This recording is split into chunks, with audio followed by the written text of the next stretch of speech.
आठवीं कक्षा के विद्यार्थियों, आज हम पाठ्य पुस्तक पल्लव भाग 3 के पाठ 5 पढ़ेंगे।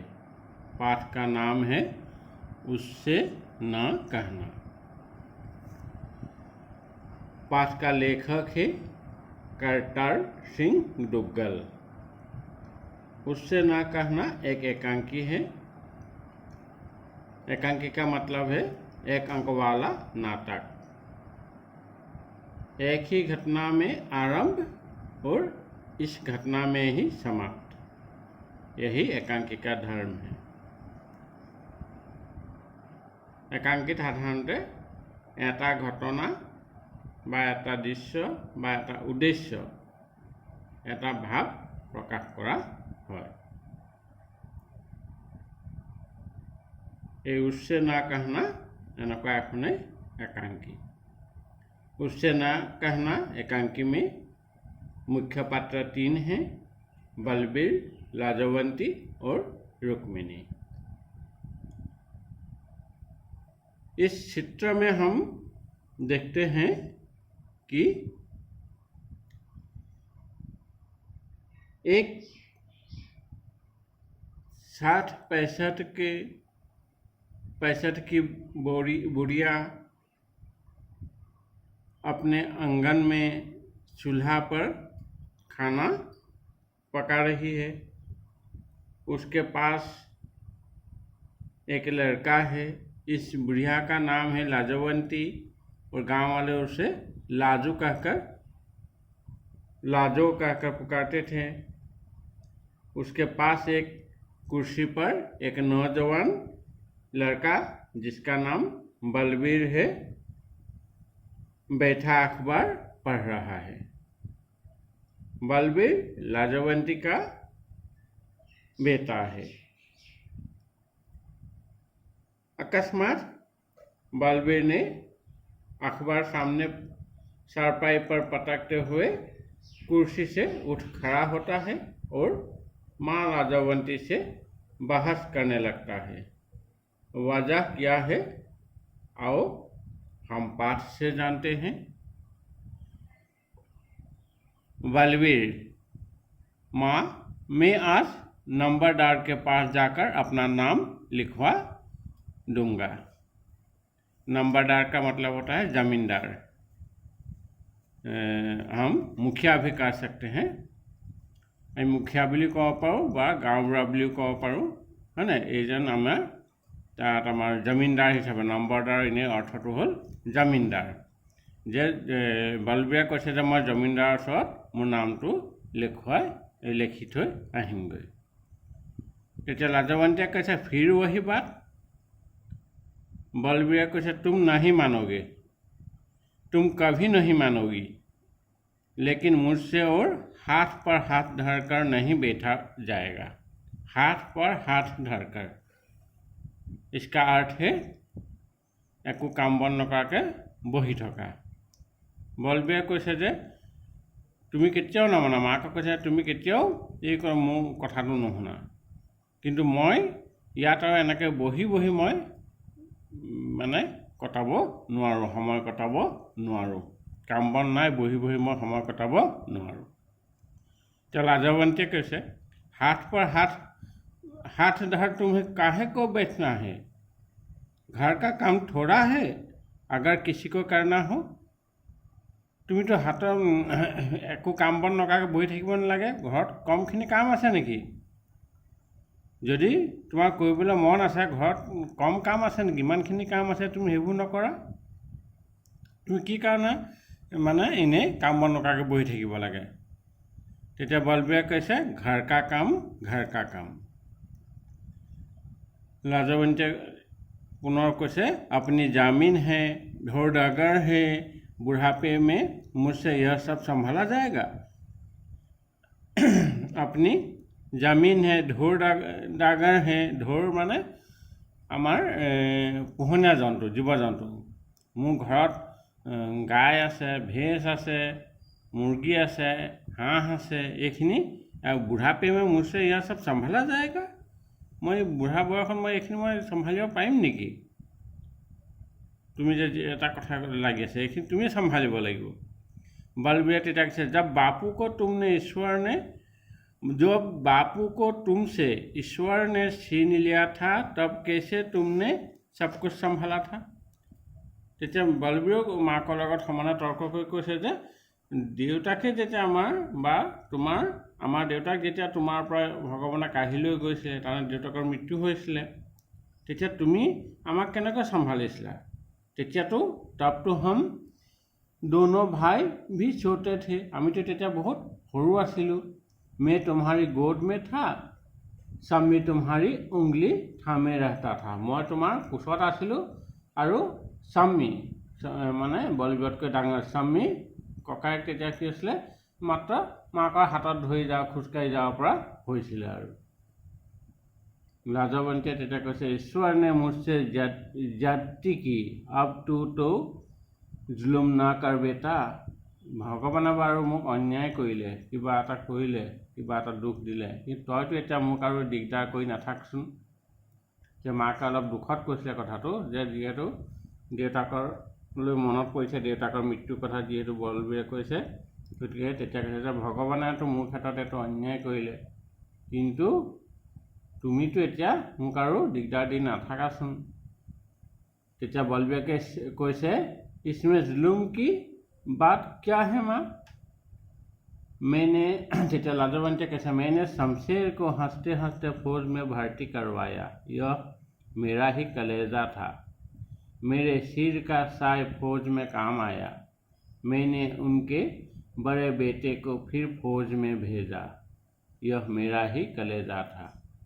तो लाजवंती कैसे मोर माने हिৰৰ हिन्दू बा मोर जिजन মানুহ মোৰ স্বামীক মই কি কৰিছিলোঁ হাঁহি হাঁহি মই ফৌজত ভৰ্তি হ'বলৈ দিছিলোঁ আৰু মোৰ যি এইখন সাহস মোৰ আছিলে সেইখন কলিজা মোৰ আছিল যে মই হাঁহি হাঁহি হাঁহি মুখে মই মোৰ স্বামীক মই কি কৰিছিলোঁ ফৌজত ভৰ্তি কৰিছিলোঁ।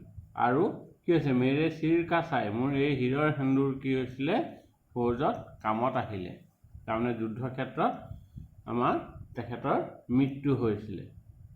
আৰু এতিয়াও মই কি কৰিলোঁ মোৰ ডাঙৰ ল'ৰাটোক মই মানে ফৌজত ভৰ্তি কৰিলোঁ, এয়াও মোৰ কিন্তু কলিজা মোৰ মানে সাহস আছে। মোৰ সাহসে মই তাৰ পিছতো মোৰ স্বামীক হেৰুৱাৰ পাছতো মই মোৰ ডাঙৰ পুত্ৰক আকৌ মই সৈন্যবাহিনীত ভৰ্তি কৰিছোঁ। তেতিয়া বলবীৰে কৈছে আৰু अब तुम्हें क्या हो गया है माँ, এতিয়ানো তুমি কিয় এনেকুৱা কৰিছা। তাৰমানে আমি ইয়াৰ পৰা বুজিছোঁ যে বলবীৰে ফৌজত ভৰ্তি হ'ব খুজিছে। আমাৰ যিটো বাজাহ তৰ্কাতৰ্কি যি কাৰণ আছিলে এইটো আমি গম পাইছোঁ যে বলবীৰে এতিয়া এই কাৰণে লাজৱন্তীৰ লগত তৰ্কাতৰ্কি কৰি আছে। তাৰমানে বলবীৰক হেৰিয়াত ভৰ্তি হ'বলৈ ফৌজত ভৰ্তি হ'ব লাগে আৰু লাজৱন্তীয়ে তাৰ মানে ফৌজত ভৰ্তি হ'বলৈ দিয়া নাই। लाजवंती कैसे यह मेरा ही कलेजा था, मैंने सोचा उसका बाप फिरंगी की लड़ाई लड़ता हुआ मरा, उसकी आत्मा खुश होगी अपने बेटे को अपने देश की फौज में देखकर। তেতিয়া মই মানে ডাঙৰ ল'ৰাটো কি কাৰণত পঠিয়াইছোঁ যে তেওঁৰ দেউতাক কিহত মৰিছে বলবীৰৰ দেউতাক কিহত মৰিছিলে বা লাজৱন্তী গিৰিয়েক কিহত ঢুকাইছে যে ইংৰাজৰ লগত যুদ্ধ কৰি তেওঁ মৃত্যুমুখত পৰিছিলে আৰু এই দেউতাকৰ আত্মাই ভাল পাব বুলি বা শান্তি পাব বুলি তেওঁ কি কৈছে লাজৱন্তীয়ে নিজৰ ডাঙৰ পুত্ৰক এই মানে কি সৈন্যবাহিনীত ভৰ্তি কৰিছিল। তেতিয়া বলবীৰে কৈছে अगर बापू आज जिंदा होता तो वह मुझे कभी न रोकता, वह सिपाही था, वह सुरमा था। যে এই দেউতা থকা হ'লে মোক কিন্তু মানে সৈন্যবাহিনীত ভৰ্তি কৰিলেহেঁতেন। তেওঁ এজন সাহসী আছিলে, যোদ্ধা আছিলে, এজন সৈনিক আছিলে আৰু বীৰ যোদ্ধা আছিলে। সুৰমা মানে বীৰ যোদ্ধা। তেতিয়া লাজৱন্তীয়ে নিজে নিজে কৈ দিছে वह सुरमा था, कहते हैं 7 गोलियां उसकी छाती में लगी, पूरी 7 गोलियां ठंडी हुई, तब कहीं उसकी राइफल उसके हाथ से छूटी। তেওঁ 7টা গুলি খাইছে তাৰ পিছতে তেওঁ 7টা গুলি তেওঁ বুকু পাতি লৈছে। তাৰপিছতে তেওঁ ঠাণ্ডা হৈছে বা তেওঁৰ হাতৰ পৰা ৰাইফল সৰি পৰিছিলে। বলবীৰে এতিয়া কৈছে উছ শ্বেৰ বাপ কা বেটা মে, সেই সিংহৰ পুতেক মই। हमारे देश की पवित्र धरती को बैरी रोता चला जा रहा है, माँ तू मुझे यूँ बांध कर ना रख। তেতিয়া কৈছে যে মোৰ এই দেশৰ পবিত্ৰ মাটিত কি কৈছে, বেৰি মানে শত্ৰু, শত্ৰুৱে কি কৈছে ৰোতা, শত্ৰুৰ দপদপনি বাঢ়িছে, শত্ৰুৱে দখল কৰিবলৈ লৈছে মোৰ এই দেশক। গতিকে মা তুমি আৰু মোক বান্ধি নথবা, মোক এনেকৈ ঘৰত বহুৱাই নথবা। তেতিয়া লাজৱন্তীয়ে কৈছে যে সাৰা দিনটো আখবাৰ মে চিৰ দিয়ে ৰাহতা হে, তই খালি আৰু বাতৰি কাকত পঢ়ি সেইবোৰকে চিন্তা কৰি থাক। তেনেকুৱা ধৰণৰ কথাটো লাজৱন্তীয়ে মাকে কৈছে। বলবীৰে এতিয়া কৈছে ঘৰ बैठा मैं तेरे कोई काम नहीं आऊँगा, मेरे सारे साथी भर्ती हो रहे हैं, पीछे गांव में अकेला मुझे खाली कोठे खाने को दौड़ेंगे। माँ तुमने वह तस्वीर देखी है हमारे प्रधानमंत्री की। তেতিয়া ঘৰত বহি বহি মই মানে তোৰ একো কামত নাহোঁ, মই তোমাৰ একো কামত নাহোঁ। মোৰ লগৰীয়া সকলোখিনিয়ে কি কৰিছে মানে যুদ্ধলৈ যাবৰ বাবে বা সৈন্যবাহিনীত ভৰ্তি হ'বৰ বাবে চবে নিজৰ নিজৰ নামটো জমিনদাৰৰ ওচৰত লিখুৱাই ৰাখিলে। খালি মইহে মানে ইয়াত অকলে বহি আছোঁ। মই আৰু ইয়াত থাকিলেও তোমাৰ কিন্তু মই কোনো কামত নাহোঁ।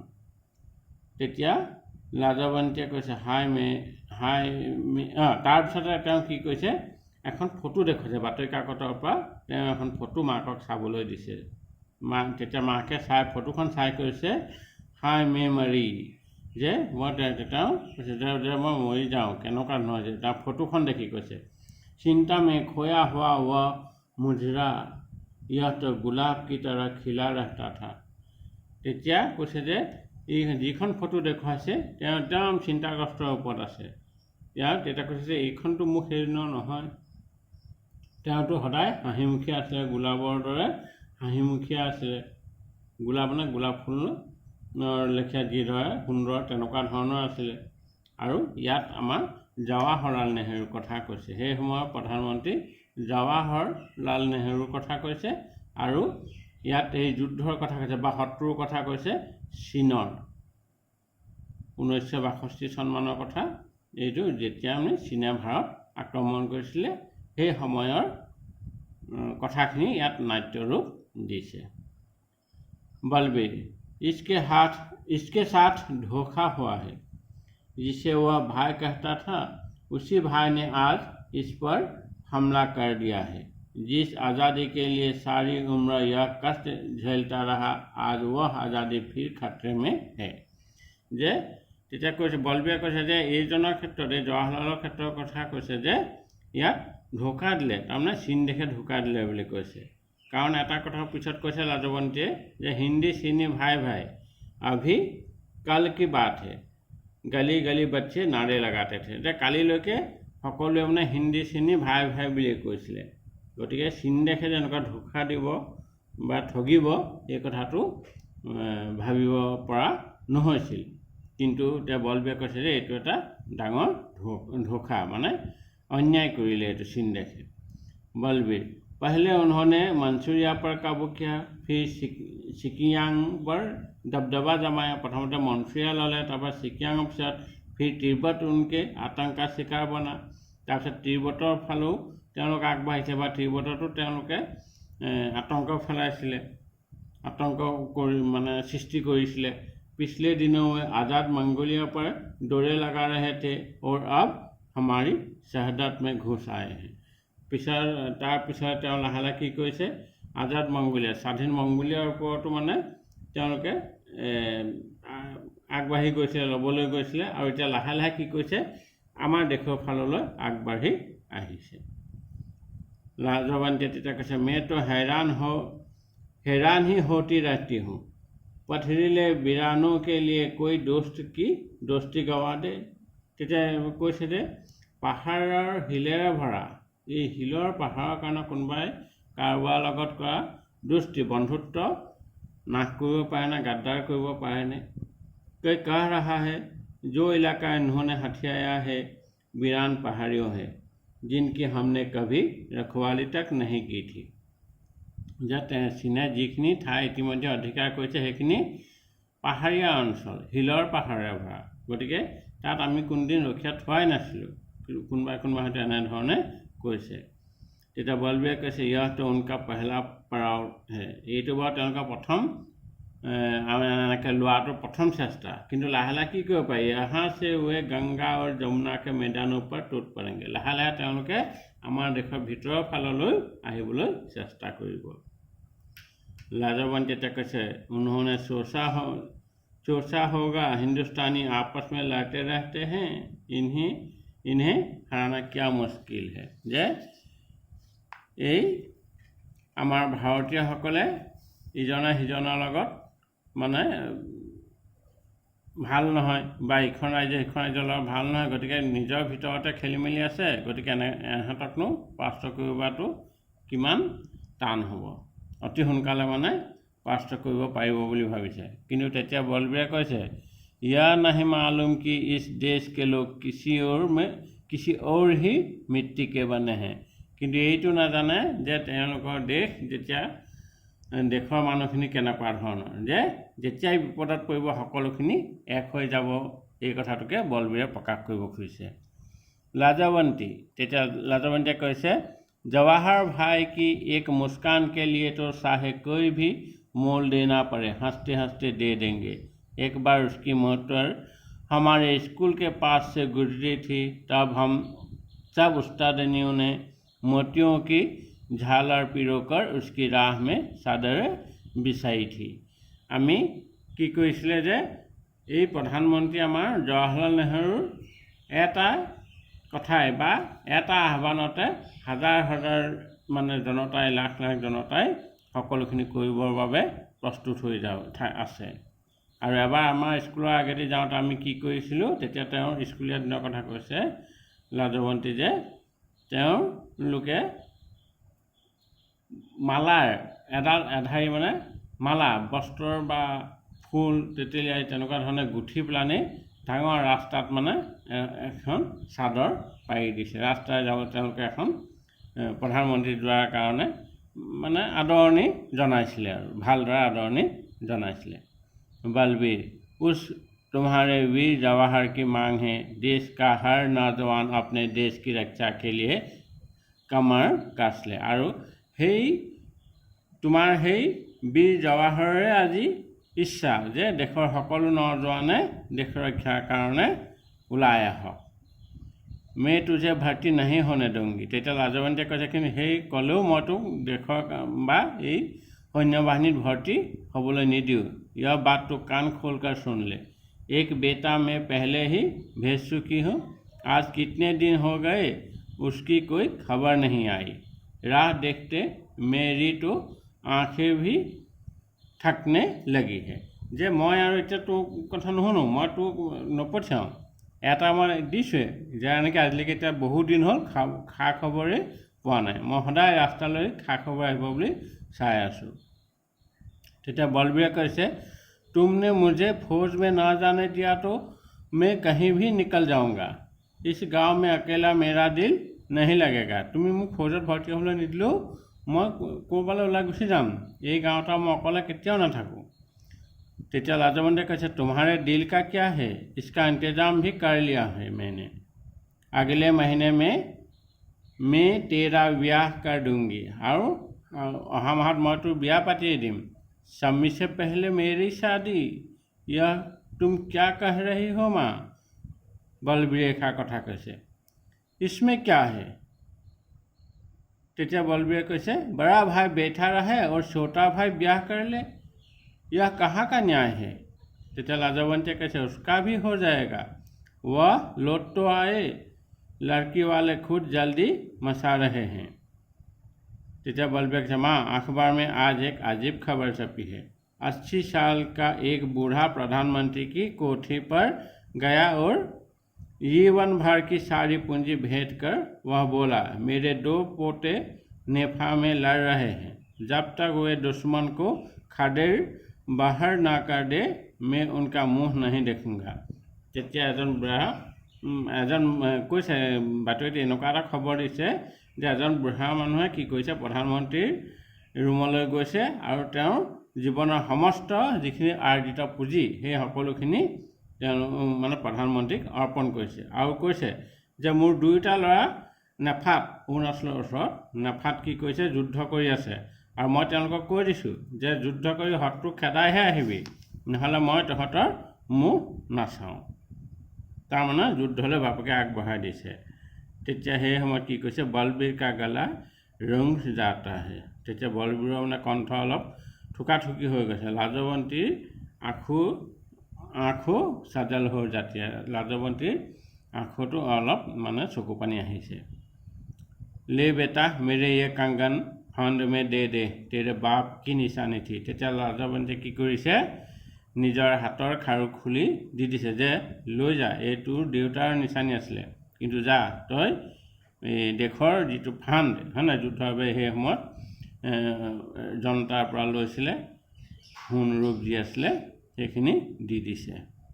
তেতিয়া বলবীৰে কৈছে, মা জিন্দাবাদ, কিতনি দিনों से मेरी नज़र तुम्हारे कंगनों पर थी। लाजवंती कैसे मुझे पता है, माँ को किस बात का पता नहीं होता, कैसे तू मेरे कंगनों की ओर देखा करता था जब सरकार ने सोने की अपील की थी। যেতিয়া চৰকাৰে মানে আমাৰ দেশৰ চৰকাৰে যেতিয়া সোণ ৰূপখিনি দিবলৈ কৈছিলে, আহ্বান কৰিছিলে ৰাইজক, তেতিয়াৰ পৰা যে তোৰ চকু পৰি আছে মই সেইটো জানো, সেইটো লাজৱন্তীয়ে পুতেকক কৈছে। बलबीर, उस रात जब तुम सो रही थी मेरा जी चाहा चुपके से तुम्हारा कंगन उतार लो, तुझे अपना देश माँ से ज़्यादा प्यार है। তেতিয়া লাজৱন্তীয়ে, তোমাৰ ইমান মানে তোৰ দেশৰ প্ৰতি ইমান ভাল পোৱা আছেনে? আকৌ বলবীৰে একো নাই মতা। या लाजवंती কৈছে, আচ্ছা मैं पानी भर लाऊं, घर में एक बूंद भी पानी नहीं है। তেতিয়া লাজৱন্তীয়ে কৈছে, ঠিক আছে মই আহি লওঁ বাৰু, মই কুঁৱাৰ পৰা পানী অলপ আনি লওঁ, ঘৰত অকণো পানী নাই। बलबीर কৈছে, तुम पानी भरने जाओ और मैं नंबरदार के यहाँ जाकर नाम लिखवा आता हूँ। বলবীৰে নম্বৰদাৰৰ ওচৰলৈ মানে জমিনদাৰৰ ওচৰত নাম লিখাবলৈ যাওঁ বুলি ভাবিছে আৰু মাকক মানে পানী আনিবলৈ পঠিয়াইছে। কিন্তু হেৰিয়ে মানে কৈছে যে তই নাযাবি, দীৱানো কি ইচি বাত নাহি কাৰ্তে। তেতিয়া লাজৱন্তীয়ে কৈছে, তই পকালৰ লেখীয়া কথা নকবি, বেঠকৰ আখবাৰ পঢ় মেৰে বেটে, তুমি এতিয়া এইটো বাতৰিকে পঢ়ি থাক, বাতৰিখন পঢ়ি থাক, মই এতিয়া পানী আনিম আৰু লগে লগে আহিম। আজিলৈ ইমানতে থৈছোঁ, ইয়াৰ আৰু এটা ভিডিঅ' কৰি বাকী টুকুৰা মই পঠিয়াম। ঠিক আছে, ধন্যবাদ।